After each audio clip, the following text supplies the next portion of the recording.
Hello, everybody. This is AM 1240 Hot News Talk Radio. You're listening to Clutch with Keon Rose. That's me. Thank you for joining me today. I appreciate any time that you can give me, anytime at all. Every day is a new adventure. That's what I'm learning in life. Every single day is a new adventure. You never know what to expect out of every day. Getting to the station, rough. All I'm going to say is Hickson traffic, you're a pain. It's hard. It's hard in these streets. But I got here, and there's a lot to talk about, okay? The Warriors get their mojo back. UTC, the Mocs win the SoCon tournament, punch their ticket. They're in. They're in the NCAA tournament. Way to go, Chattanooga.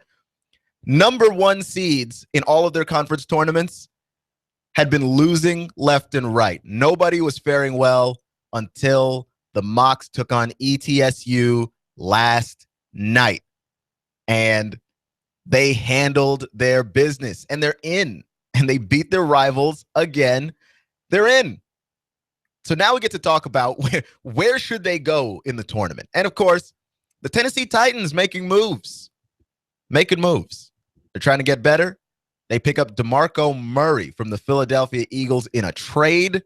So we'll talk about all of those things and many, many more here on Clutch with Keon Rose. But before I jump into anything, I have to tell you about the platforms, all the different places that you can reach us and we can find you. Facebook, Twitter, and YouTube are obviously the greatest of the three. You can go to those places, search Hot News Talk Radio.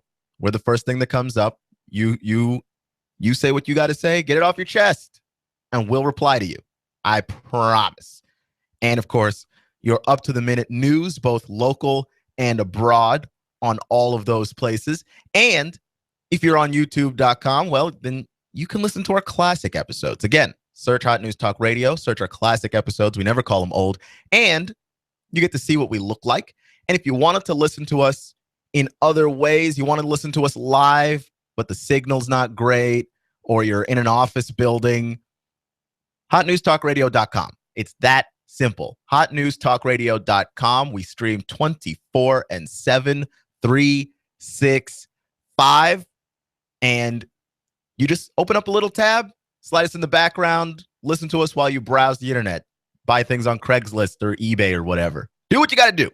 And, of course, the TuneIn Radio app. It's absolutely free. Search Hot News Talk Radio.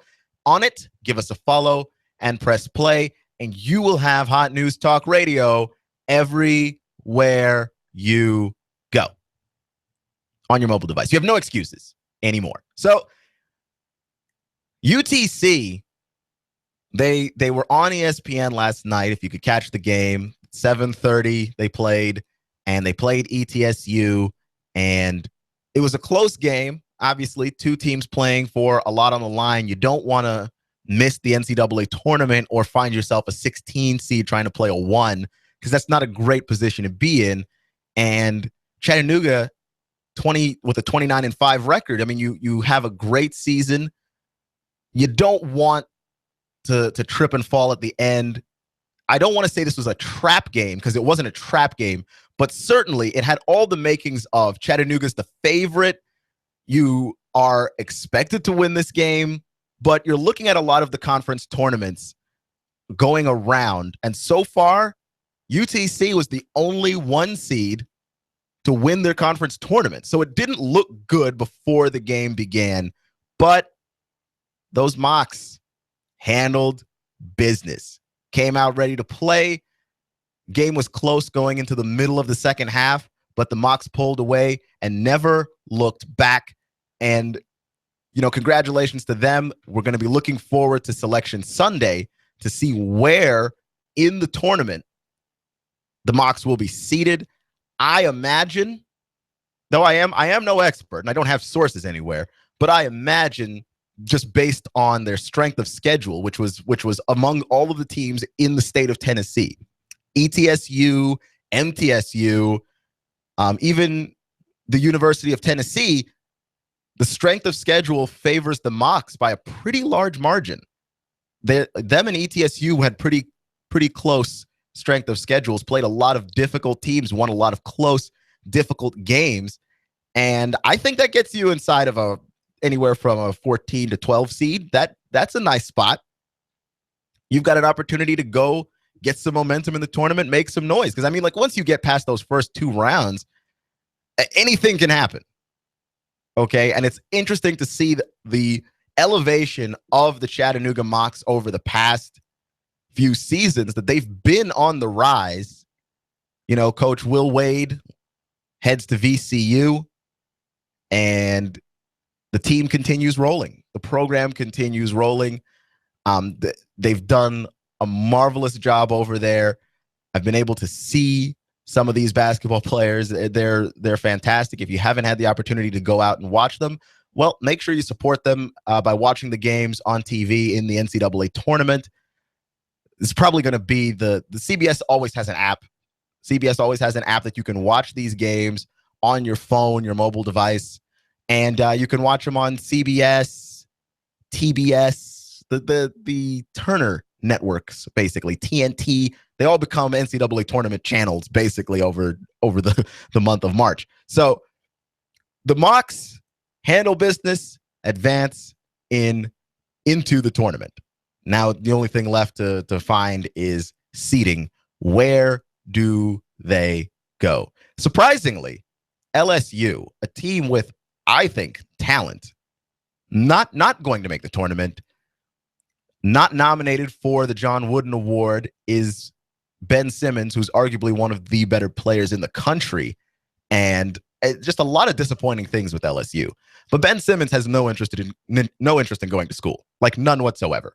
In order to be awarded the John Wooden Award for most outstanding basketball player in the nation, you have to have a 2.0 GPA or higher.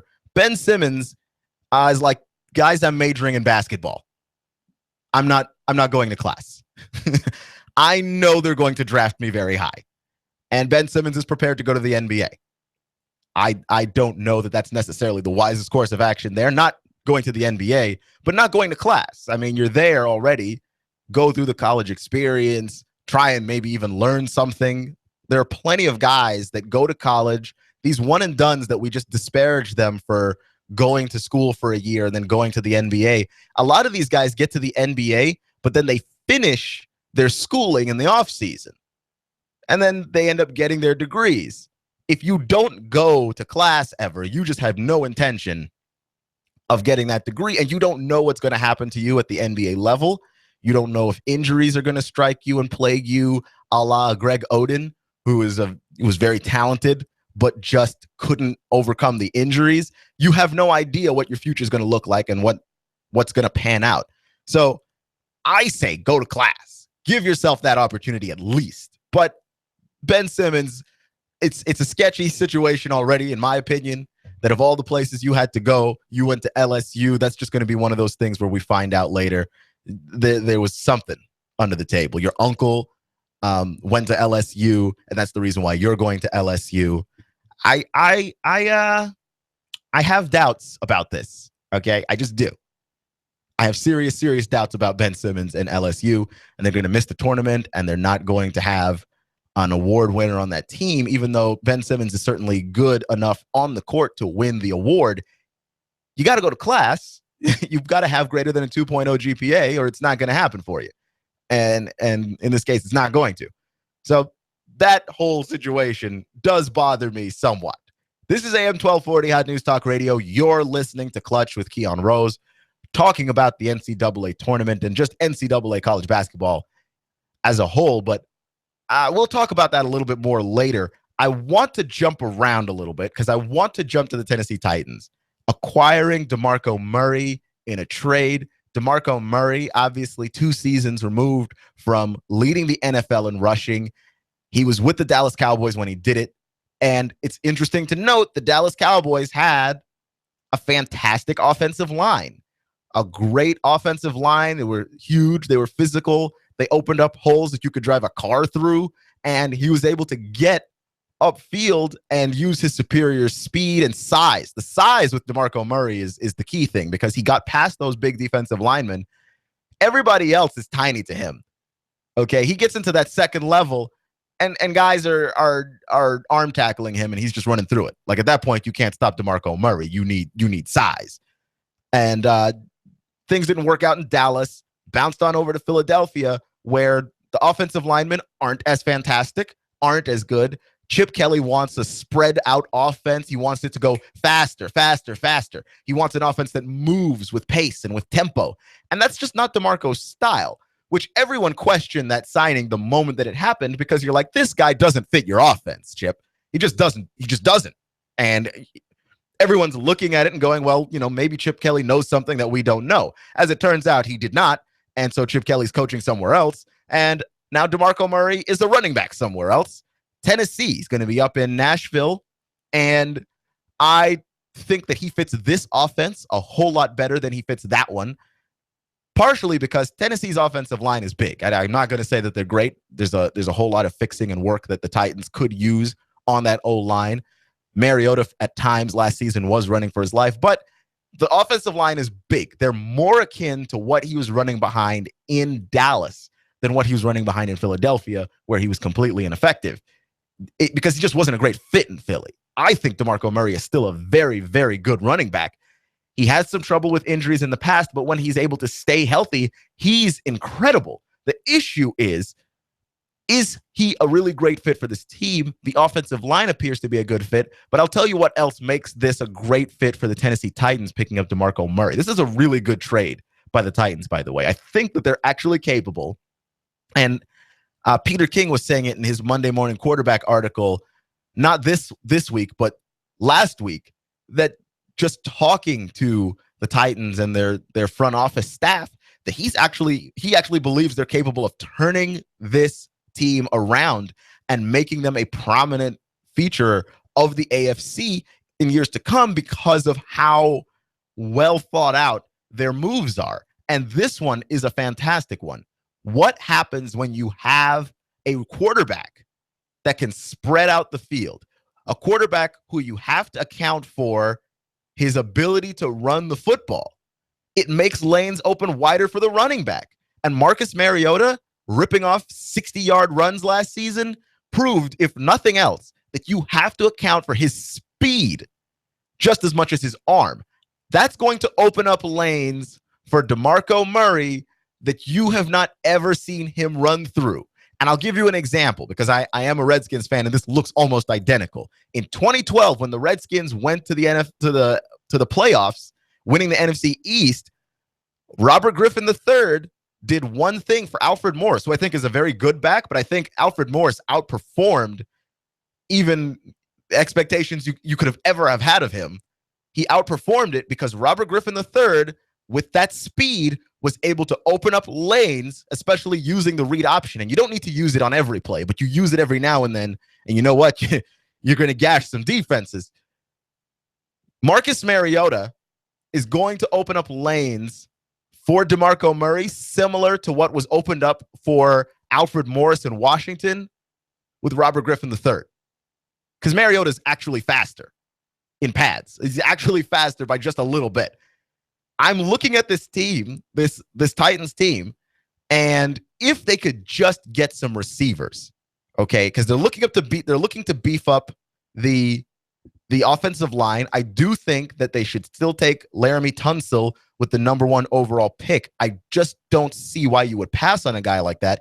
If you look at offensive linemen taken in the draft, going back, the Redskins take Trent Williams. The Seahawks take Russell Okung. You just keep going back, and teams take offensive linemen. They take left tackles, and these guys stick around. I don't remember the name of the young man that the Dallas Cowboys took a few years back, that when you take an offensive lineman early, if he's good, and it's much easier to find a consistent offensive lineman than it is to find any other position. Okay, because you need that guy to, yes, be intelligent, but to be big, strong, quick, get off the ball quickly, not hold, not make the mistakes. You see that with Tunsil. He's got all of those tools. Okay, this to me is a no-brainer. You get that guy, make him the cornerstone of your offensive line, and build from there. You've already got Mariota. Now you've got your running back. And then throughout the draft, try and dig and find some receivers, see if you can't get a playmaker or two, because you are missing in this offense some really big plays. That's the other thing that I think the Titans are missing is big play ability. They have in spurts, but it seems to be a lot of Mariota. It seems to be a lot of him using his legs to make big plays happen. And you just can't have that. You got to have the ability to go over the top of a defense. Make the defense guess which way it's coming from. Okay, I will still take a pocket passer over what it was that Mariota did last season just to keep him healthy and from taking unnecessary shots. And Mariota, in my mind, because of the intelligence, because of the awareness, because of his ability to go through his progressions, which he did show and improve on doing that as the season went on, he does show that, like, over time, he's going to be a very good pocket passer in a way that we've seen even Cam Newton evolve for the Panthers, starting off as a guy that they had to divide the field for him. Look to your left, look to your right. You don't see anybody open, just take off. And Cam's become a guy that reads defenses now. And then, you know what? If it gets a little confusing, I can still take off. I'm still fast. Okay. Beat him with your mind and beat him with your arm first. It'll open up a lot more for your legs, and it'll open up a lot more for the guy that's in the backfield with you, which is DeMarco Murray now. So I'm excited about the Titans. Okay. This is not, I'm not saying this is the season, but like, look at that division. It's wide open. There's never been a division of football more wide open than that division of football, possibly the NFC East, because they're all awful as well. But this division, the AFC South, is about as wide open as any division in sports. Forget football.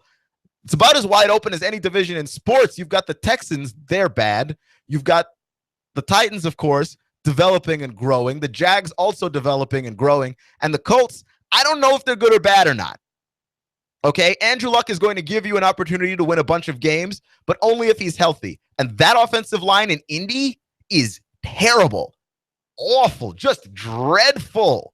Okay, I cannot explain to you how bad that offensive line is. And you saw it, like Andrew Luck was just taking a pounding. If you go through 3 quarterbacks in a year, that's because your offensive line is really bad. And Andrew Luck is a mammoth. And I think that the Colts did this thing, GM Ryan Grigson did this thing where you just rely on Andrew Luck being huge, like the Steelers did with Ben Roethlisberger for years. Like, he was just behind one of the worst O-lines ever, and you just rely on the guy being enormous to make up for the fact that your offensive line's bad. That's not fair to that guy. You can't win anything like that. So Ben Roethlisberger, Andrew Luck, similar situation. And if that offensive line is going to be bad and not going to be addressed this offseason, the Colts could be just in the jumble with everybody else. 10 wins you the division outright in the AFC South. 9 wins could just win it for you as well. It looked bad. I don't see any improvement from the Texans, barring them finding a quarterback that's competent and solid that they can rely on week in and week out. You get one good game from Hoyer, and then you get one crazy game from Hoyer, just one game where you're like, I don't understand how you made it to this league. And the AFC South is so wide open that, like, just any minor improvements that the Titans can make, give them a shot. Okay. There was a point where the Tennessee Titans last season were 3-7 and had just as good a shot as anybody else in that division for winning it. That's how bad and how wide open it was. And then once you get into the playoffs, of course, anything can happen. And you've got a quarterback and a playmaker like Mariota. I like your chances. This is AM 1240 Hot News Talk Radio. You're listening to Clutch with Keon Rose. I do have sad news, which is that tomorrow we are not going to be joined by our NASCAR insider, Sam Blevins, my good friend, and also the man who knows the most about NASCAR of all the people that I know. He's well-versed in NASCAR history, which I always enjoy hearing from him. But also, we were going to break down last week's race.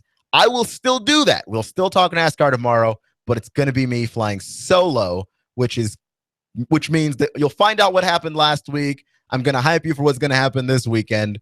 Good stuff to talk about, but we're not going to have the in-depth NASCAR history talk. It's just, I just don't have that on my own. I'm sorry, folks.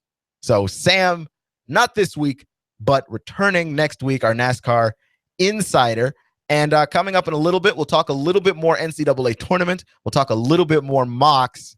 And, of course, we're going to talk some University of Tennessee, some college football news also floating around. So we'll get to all of those things and more here on Clutch with Keon Rose. That's me. Thank you for giving me just a little bit of your time. Stick around.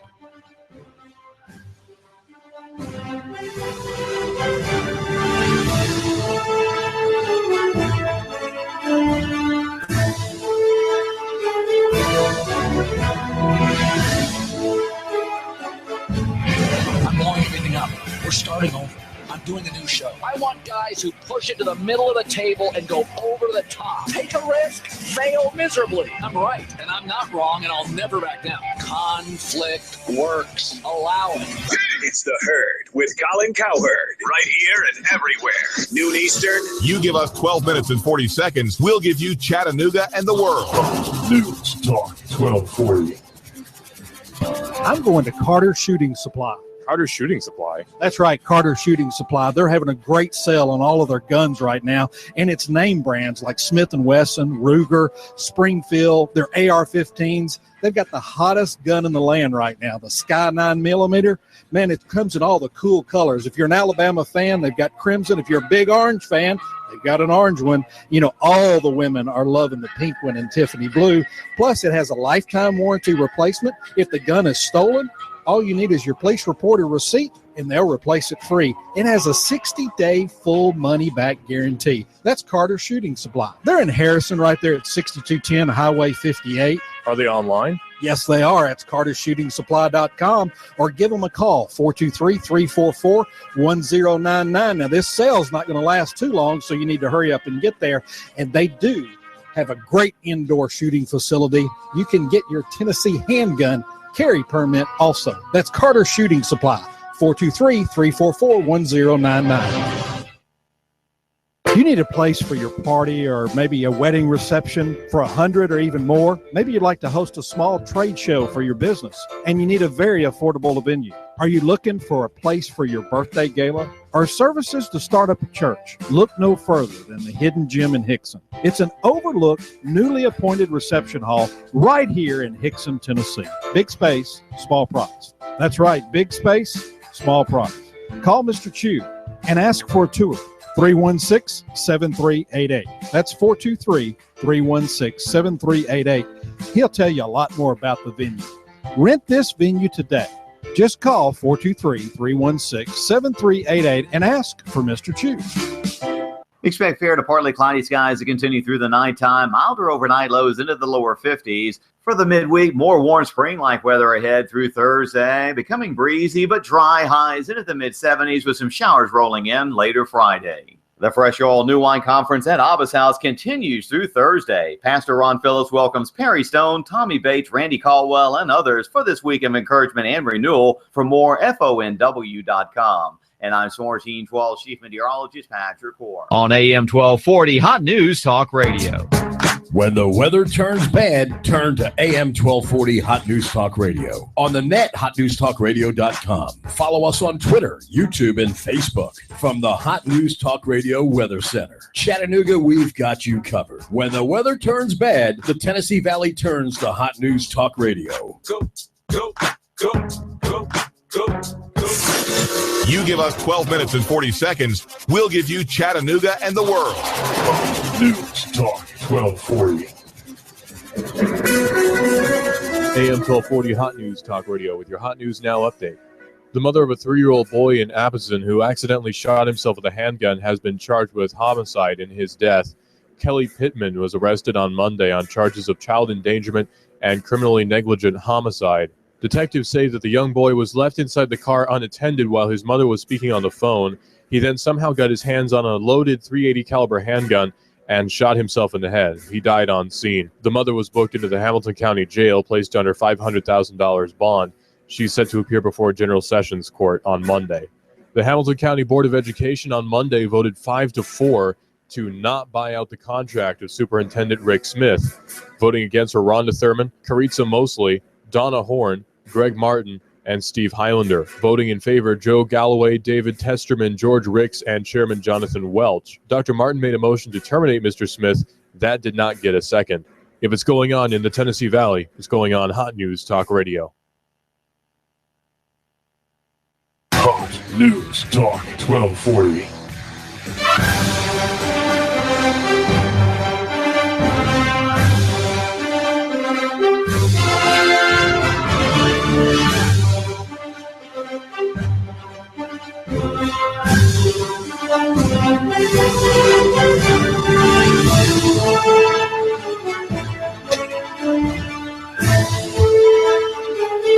So the Philadelphia Eagles, we got to talk about them just a little bit because, of course, they did end up trading DeMarco Murray to the Tennessee Titans. So that's one of the big news bits of the day. As soon as the new league year starts, the Titans will have DeMarco Murray. And it's interesting to note because how did the Eagles acquire DeMarco Murray? Well, they signed DeMarco Murray. They traded LaShawn McCoy for Kiko Alonso, who they then traded this season. They traded him away to the Dolphins. The Dolphins are looking to get Kiko Alonso and Byron Maxwell, beef up that defense down there. And, of course, because if you looked at the Super Bowl, right, you've got barely functioning Peyton Manning and the best defense in the league. You've got Cam Newton, who is just, if you look at the whole package of what Cam Newton brings to the table, the MVP of the league, the best quarterback in the league last season. And which one of those two things would you rather have had, the best quarterback or the best defense? And the Dolphins are going, you know what? It's not always easy to find a quarterback, but you can build a defense. If you get all of those guys in the right window of time, you can build an amazing defense that could just be brutal. And that's what happened in the Super Bowl. And the Dolphins are looking to try and get those pieces from the Eagles, but the Eagles basically traded LaShawn McCoy away for the 1-year rental, as many people are calling it, of DeMarco Murray and Kiko Alonso. They could have just had LaShawn McCoy, who, by the way, fit into that system a whole lot better. So there you go. There's that. There's that. In other news, the one-time Georgia Tech Yellow Jacket, Calvin Johnson, and also former Detroit Lion, hanging it up. He'll be retiring. I think a lot of people were interested in that Calvin Johnson story because it looked like for a while he was on that will he, won't he retire? Maybe he won't retire. And then it looked like he might be coming back and that his teammates were convincing him to come back. But Adam Schefter, ESPN's Adam Schefter, reporting that just the wear and tear on Calvin Johnson's knees and on his ankles, he just didn't want to put his body through another season of that. And around the same age that Barry Sanders was when Barry Sanders retired from being a Detroit Lion. It's just a thing with that team that being a fan of that team must be super difficult. It would have to be, right? Just incredibly difficult because of everything that has happened in that franchise and not a whole lot of winning, certainly no championships. It's a long time to be dedicated to a team that doesn't appear to actually be going anywhere. And Calvin Johnson's retirement, mirroring Barry Sanders' retirement, you're looking at Barry Sanders, he's one of the greatest running backs to ever do it, if not the greatest running back to ever do it. I think if anyone did a top 10, he's certainly in the top 3. And he's gone. Calvin Johnson, as far as receivers go, certainly up there. Would have had the numbers if he had a full career. Would have had probably overwhelmingly a lot of statistical numbers, been in the top 5 of a lot of those things. But, you know, he had one season where he played through broken fingers. And he just put his body on the line for that team week in and week out. And the beating, he just couldn't take it anymore. And he just had to go. And so it's going to be, again, one of those things where it's sad to see him watch. Obviously, he doesn't have the accolades of a Peyton Manning. So the press conference situation, it wasn't quite the same. It didn't really happen that way at all. And of course, Peyton Manning, we know Peyton Manning to be a control freak, okay? Just a little bit. Everything in that press conference yesterday for Peyton went exactly the way that he wanted it to, with the exception of the one reporter that tried to crash his parade and ask him about the Tennessee case, the case that he tried to talk around it. He did what you expected him to do in that situation, which you have to talk around it. And you do have to expect someone to ask, right? Interestingly enough, nobody asked Peyton about the steroid allegations because I don't think anybody's taking that seriously, one. And two, again, say for the last time, steroids in football, nobody cares.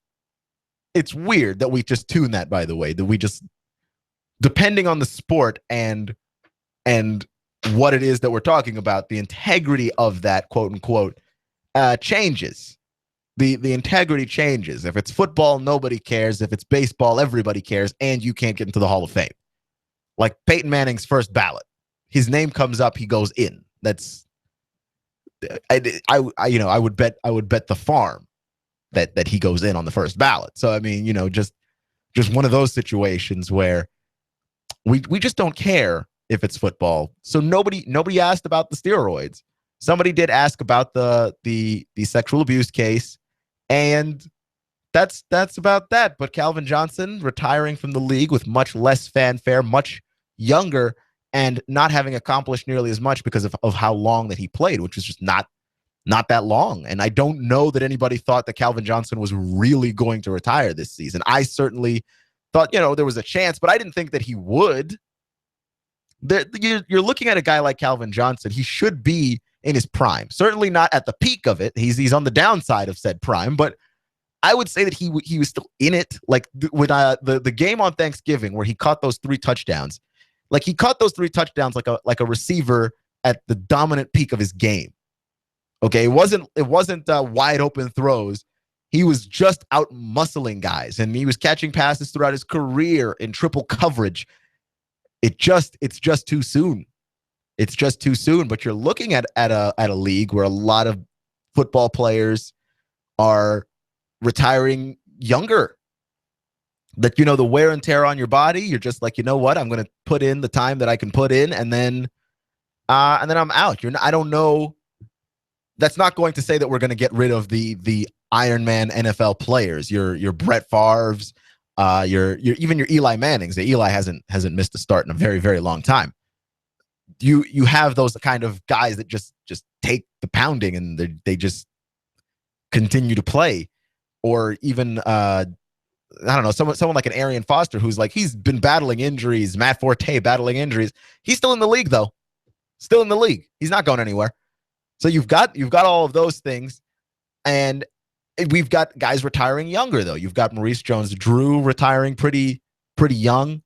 You've got a guy like Chris Borland retiring after his 1 season as a rookie, even after reading about all of the head trauma things. We're going to see more players retiring at a younger age because the wear and tear on your body. I think that guys are starting to realize like there's only so much money that can be worth. And a lot of people criticize Derrick Rose, for instance, in last offseason in the NBA when he was talking about, I want to be able to walk my son down the aisle when he gets married and when he graduates and all of those things. I think the way he said it and when he said it, that didn't come off as very appropriate to a lot of fans. But at the same time, Derrick Rose has got a point. He's got a point. If you want to be able to walk later, there's just going to be a point where you're going to have to hang it up, and you're going to have to hang it up earlier than guys used to. Okay? You can't, nobody wants to be Terry Bradshaw having trouble remembering things. Nobody wants to be that. So you're going to see guys hanging it up earlier. Calvin Johnson's looking at his life and going, you know what? I'm a young guy. I've got a lot of brains. I've done a lot in the NFL. I've accomplished a lot of things. These fans are great, but I want to be able to walk later in life. I want to be able to walk. And Calvin Johnson's been struggling with ankle injuries on and off for the last 2 to 3 seasons. So this is not a surprise that that's the reason, because you certainly would have to think that just later on down the road, that's going to cause you trouble that you don't really want and don't really need. And Calvin Johnson's made a lot of money. Okay, he's made quite a bit of money, because there was this a very cynical speculation I heard on a lot of other radio shows. This cynical speculation that Calvin Johnson would retire, and then later on down the road, we see Calvin Johnson as a New England Patriot trying to win a title. But he's never been that kind of guy. And I don't want to do the thing that most sports fans do, and we do it often, where we see a guy on TV a lot and we just assume, oh, here's this nice, wonderful person that we know. But Calvin Johnson is one of those guys that legitimately does not come off as someone who would retire and then come back and try and win a championship somewhere else. I couldn't win a championship in Detroit, so I'm going to try and go to New England and win a championship. He's really retiring. He's really retiring. He thought about it. He had a long, hard time to think about it. And I think that he's making the right decision for himself. If it's over health, for absolutely certain, he is making the right decision for himself. This is AM 1240 Hot News Talk Radio. You're listening to Clutch with Keon Rose. That's me. Thank you for giving me just a little bit of your time. I'd like to talk to you about platforms, places where you can find us. You can find us on Facebook and Twitter and YouTube. Drop us a line in the comments section. If you're on YouTube, make sure you subscribe down below. It only takes a second. You know, if you like what we're doing, subscribe. And if you don't like it, subscribe anyway. It's free. It's not costing anybody anything. Just hit the subscribe button. You know you want to. And if you want to listen to us in all the different places that you can, not just on YouTube, where you can stream us live, all of our local shows, whether it be the David Tulis show from 9 to 11, featuring Nooganomics, talking about the local economy and free markets, or Binary with Russell Stroud from 11 to 12, you can stream those shows on YouTube and you can watch the classic episodes of those shows. You can also listen to us live on hotnewstalkradio.com and in the TuneIn Radio app. Simply search Hot News Talk Radio, give us a follow, press play. You can find the TuneIn Radio app in the Google Play Store and the Apple App Store. You have no excuses. I don't want to hear them. But I'm just saying. So we've got tennis news. Maria Sharapova, she gets popped. She fails a drug test. She comes out. She has some very nice statements about, just I've been taking this drug for years. I did not mean to fail the drug test. She just did not. Basically, they release a new drug list every year of what's going to be a drug that's a bannable offense and what's not. And she didn't update with the new drug list, and she failed a drug test. There's nothing wrong with that. She will take the suspension. That's fine. It's fine. It's really not the worst thing ever. She'll be okay. But where this starts to get a little bit weird is that the drug company of the drug that Maria Sharapova was allegedly taking has come out to say that that drug is a 4 to 6 week drug. Maria Sharapova said she's been taking it on and off for the last 10 years. So this is a little crazy, right? So you're looking at what's the drug? It's essentially an amphetamine. So this drug is the same drug that you notice that a lot of NFL players are suddenly ADD and ADHD. Well, if you can find a doctor that would subscribe you that drug. Did I say subscribe?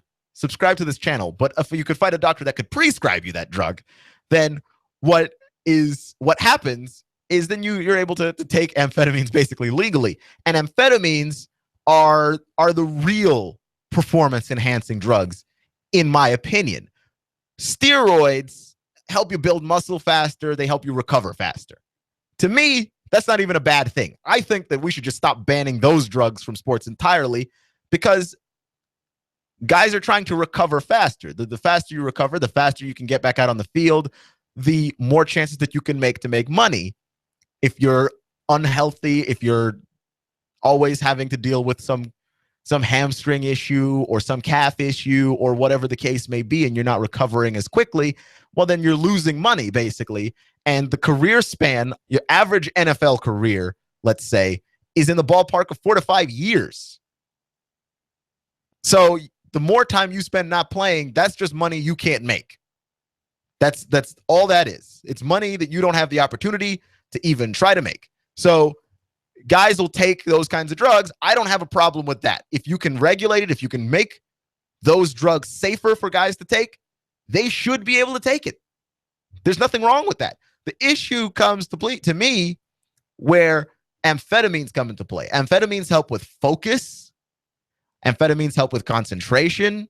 This is giving you an unfair advantage over other players, because if you're in a situation where you can just focus better, your brain chemistry is attuned to the point where you can literally focus better, you're obviously going to play better than somebody else. Okay? Injury stuff, you can't help an injury, but focus, I mean, the whole reason why we revere athletes and their ability to do things that we can't do is that they have unreal and almost, it seems like, otherworldly levels of focus to rise to occasions that we can't in a lot of situations. That you see a guy, he's on the free throw line, there's 2 seconds left in the game, he's got a free throw that he can shoot to tie the game. That must take an unreal level of focus to not be so nervous in that situation that you miss. When you're taking some drug that helps you perform better, that's cheating.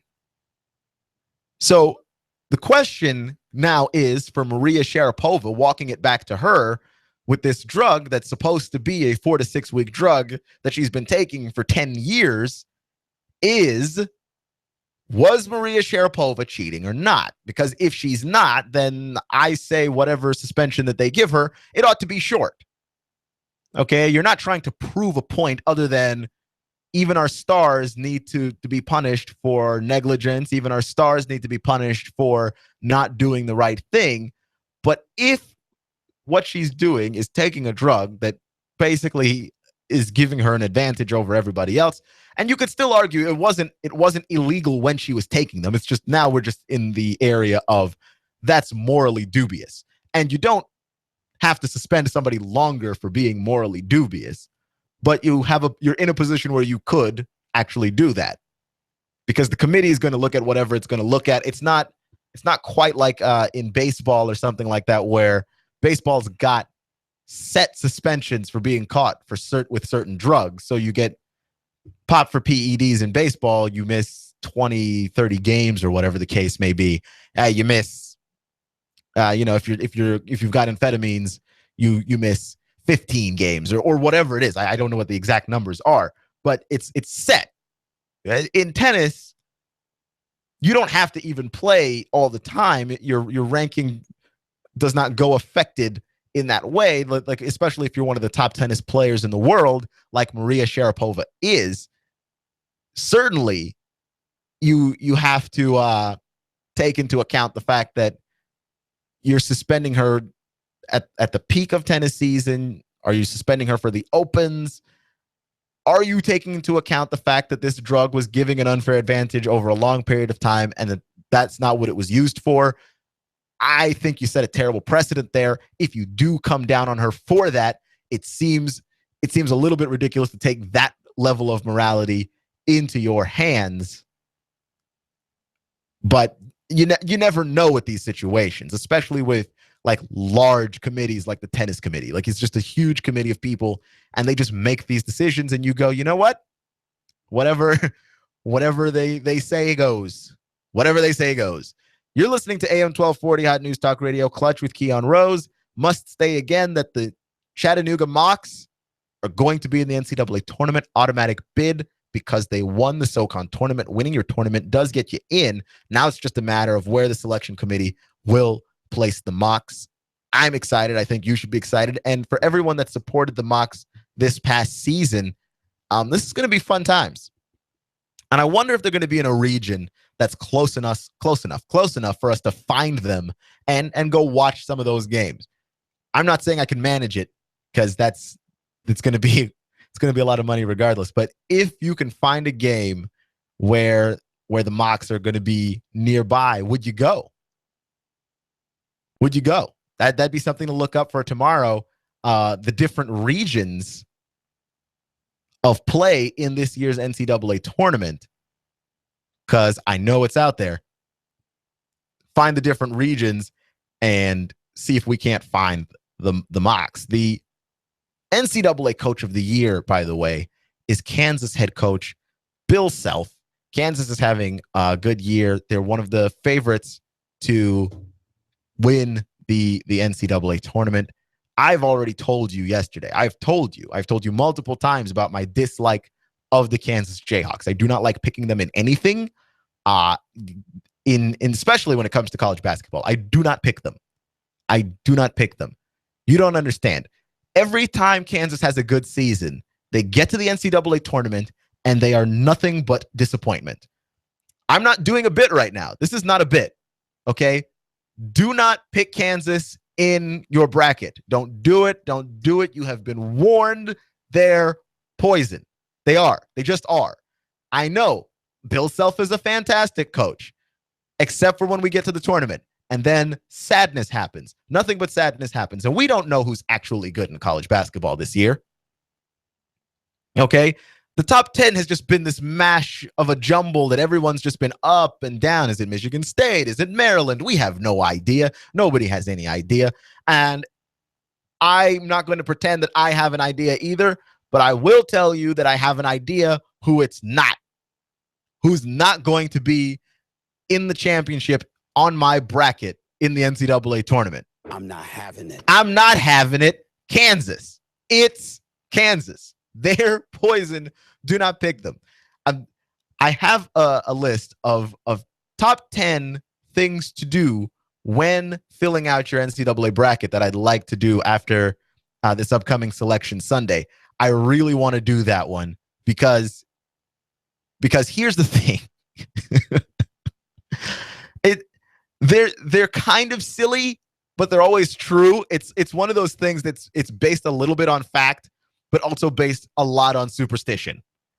It's based on superstitions that I've just gathered over the years filling out the NCAA tournament. And of course, I'd really love to hear from you. How do you fill out your bracket? Because we did a family bracket, and then my mother won. My mother, who watches no college basketball, won the house bracket, and that was the time we decided we won't do a family bracket.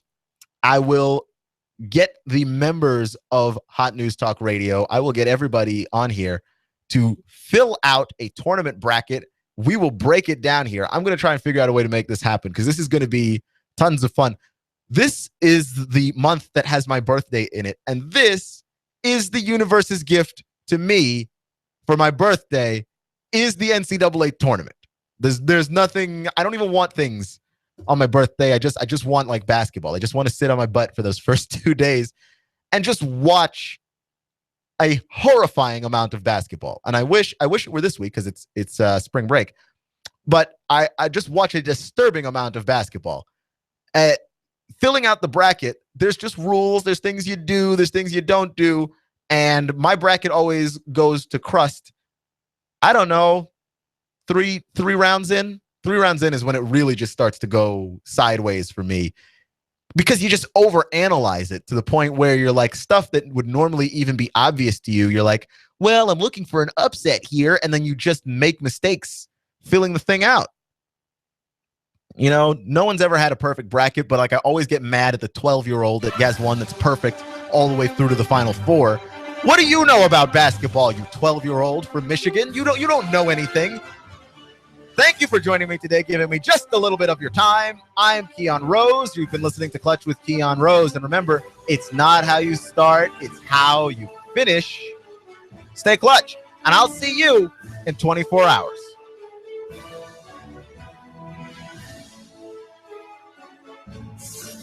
You give us 12 minutes and 40 seconds, we'll give you Chattanooga and the world.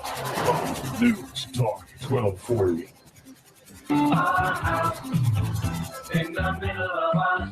Hi, I'm Sabrina with